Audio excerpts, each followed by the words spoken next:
Welcome back, beautiful people, to another episode of Trey, the Terrible Collector.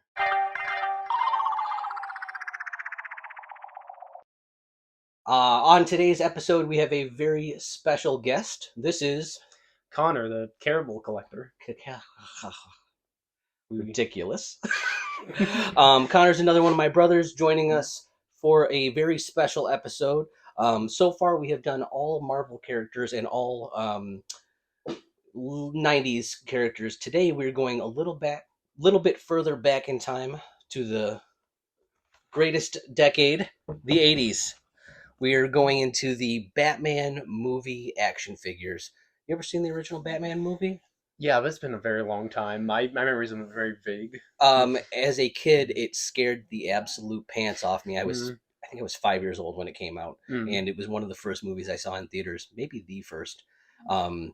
Definitely not a kids movie. Yeah. But that didn't stop them from making a whole lot of toys to sell, because merchandise is really where these movies made their money.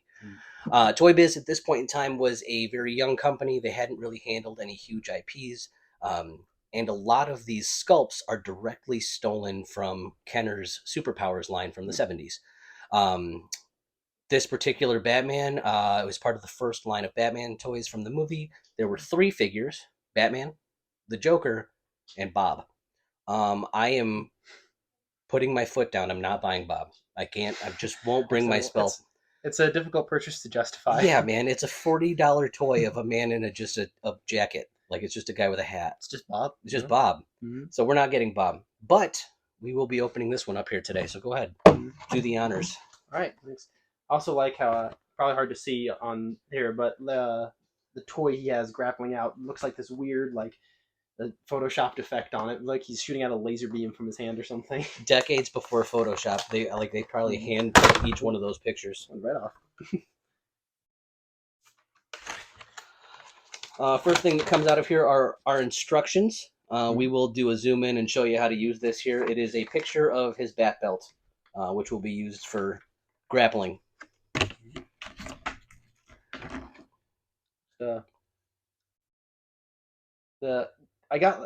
It's not quite the vibe I might have expected from like the movie version of it. Is very stiff. Like the joints have, like, only the legs have articulation. Really, the arms are just super stiff, and the cape is made out of a interesting material. Pantyhose? Possibly. I could see this being underwear. The head does move a little bit. The belt is partially fallen off. It's a little broken and shit. So your belt here is actually the featured action. It comes out. That makes sense. And he can grapple from it. And I think he should, zip right up. It still works. He comes with a couple of little accessories here. The first one is his grapple gun. Mm-hmm. In the movie, he was featured with like this big rope gun, and it was so they could make a toy out of it, which of course they did. Kind of reminds me of the designs of like the electric gun in Arkham and all that. Honestly. Oh yeah. I think they pulled a lot from that. Mm-hmm. Let's see, you got only one hand is available for gripping stuff. The other one's closed shut. And then his other accessory is a batarang. This batarang has a little clip on it, and the idea is, go ahead and pull his belt out, that he can like hang from it. Mm-hmm. Yeah, the hand's a little bit hard to put stuff in. Oops, shit. No, he's broken. The attempt is made.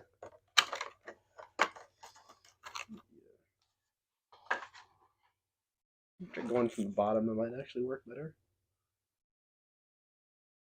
Oh yeah, the delicate plastic sculpt of the toys compared to the very hard and a little bit too small grip of the hand makes it pretty hard to put these together. Yeah.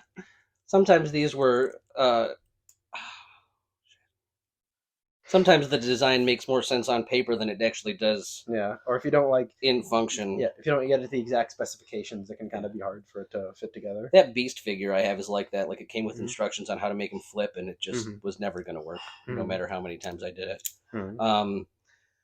This Batman figure is actually pretty cool looking. Like, I mean, all black, like very sleek, I guess, for other figures of this time. There were 3 versions, I think, of this one that were made. 3 different head sculpts. One had a very round chin. It looked like maybe Instead of Michael Keaton, they cast Dan Aykroyd.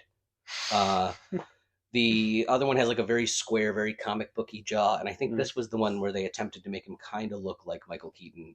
Obviously, there's only so much you can do with this level of sculpt, but but yeah, no, that's a pretty decent figure for 1989, I think. Yeah, it's a simple face, but it's like I think decently well done in its simplicity. All right, for our next one, so the original three, like we said, were Batman, Joker, and Bob. We will be going to the Joker here. On the back of these, it's also kind of cool. They have little cutout cards that like describe the antics of the character, things to make it more accessible to kids, especially because they probably wouldn't have been allowed to see this movie. Although the 80s were kind of a lawless time. Like when I was allowed to watch all sorts of stuff that was absolutely not appropriate for my age. I remember that I think when I was just a very young kid, I'd by proxy watch Spawn while you guys were watching in the living room. Hell yeah. That was Logan's first comic book movie, was Spawn. That's quite an introduction. Yeah, he absolutely loved it. He had a little tiny DVD player he'd carry around with him, and he'd watch that all the time. Joker is dressed in all purple, very much a comic book or cartoony version of it, as opposed to Jack Nicholson's more serious take. Huge open grin, not a lot of detail in the face, and his head is also like pretty big as compared to Batman's, which seems to be like a more reasonable size. In terms of accessories, he comes with a stick. No instructions on how to use the stick. And he also comes with his spraying flower feature. I think maybe that's the... Maybe this is supposed to... Is it a tube or is it just a stick? Just a stick. Okay, yeah, it's just a stick. Never mind. It's Joker and his stick. Everybody knows. Joker stick. So this you'd fill up with water, and then he's got a little hole on his lapel flower, and you would spray out the poison into Batman's face.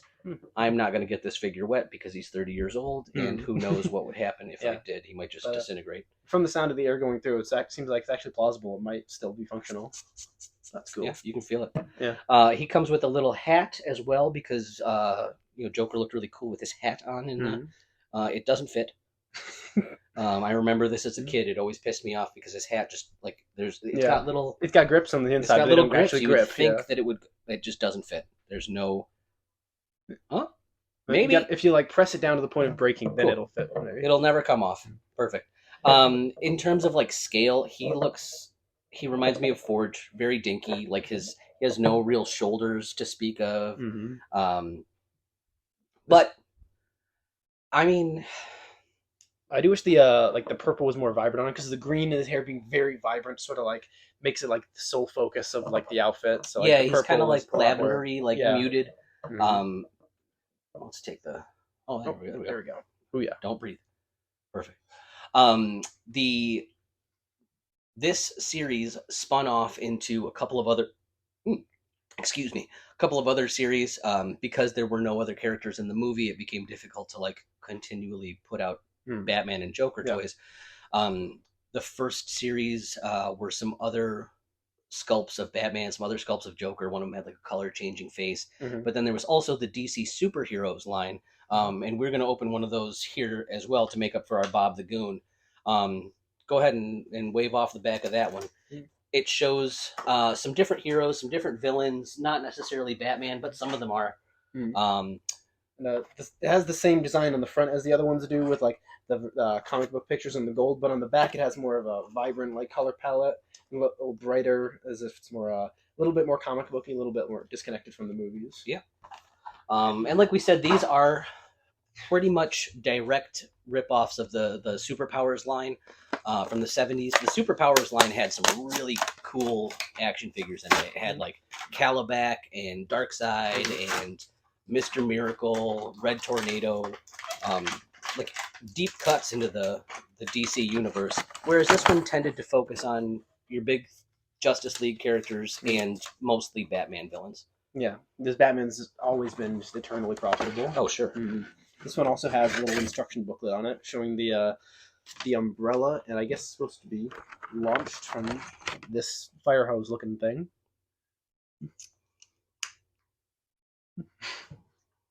see if that works. Well, we shoot it at Batman. Take him out. Naturally. Oh, I'm invincible. Live to fight another day. Penguin's design is pulled pretty much directly from the I want to say it was the New Adventures of Batman, the cartoon from the 70s. Very bulky in his stomach. His top hat's big and ridiculous. I don't think his arms move anymore. We'll put some oil on it and give him a chance to lube it up. Mm-hmm. But he's got like a really extended, over the top nose, reminiscent of the cartoons in the early Batman show. I had this action figure in my townhouse that I lived in when I was like 5 or 6, something like that. And I remember very specifically my brother Michael and I would slide him down the banister, and we knocked his head clean off. It's a real bummer. Okay, I think we managed to avoid it. Nicked the microphone, but I think we're okay. Does the thing fit in his hand? No, I tried to fit it in his hand, and now it's bent. I don't. The firing mechanism should still work, but it doesn't really go into his hand. And I do like too that even though he lacks like a lot of articulation, he has a more distinct sort of like figure from them, or like the very like obviously bulky figure. Yeah, they put a lot of effort into the sculpt itself. Like even the little tuxedo, he's got his little tails on the back. His not the monocle on his face. So and the little cummerbund on the front of his tuxedo. Like there's a lot of thought put into this. Yeah. It's strange that Joker and he apparently shop at the same pants store. They both look like they're wearing corduroys. Yeah, it has the same like texture for it, even though it's got like the different colors. Yeah, I think it's the same foot and like under legging design too. It's weird. Except simpler and cheaper. Yeah. But as far as like that cartoony look, I really do like that. I like sometimes when they lean into just doesn't need to be that serious. Some of the Marvel Legends and the newer figures, they all try to go for like ultra realism. And like, I don't know, I have a Thanos from the movies and he just looks bland. Like he looks washed out when put against other comic book things and their the bright nature of it. Cool. What do you think? I think it's a nice little set of figures. I'd be very excited if I was a kid to get these. Yeah. The play sets that came with this were pretty neat too. The Batmobile and the Batwing, the airplane. Shown on the back of one of these. Those were really neat.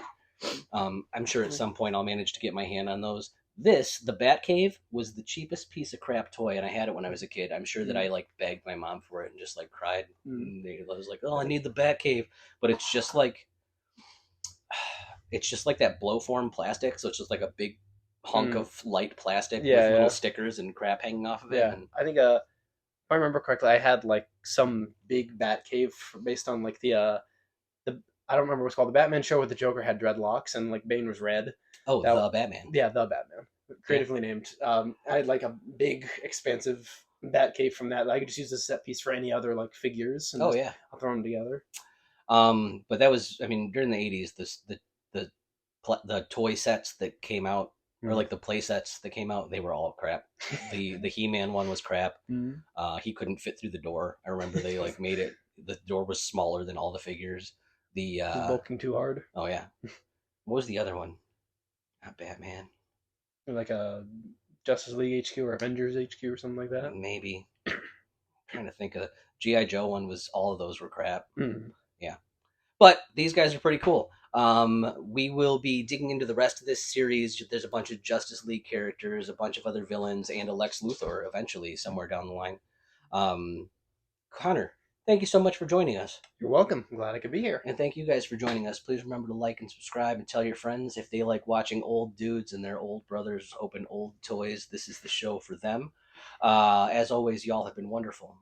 We have been terrible. We'll see you again soon.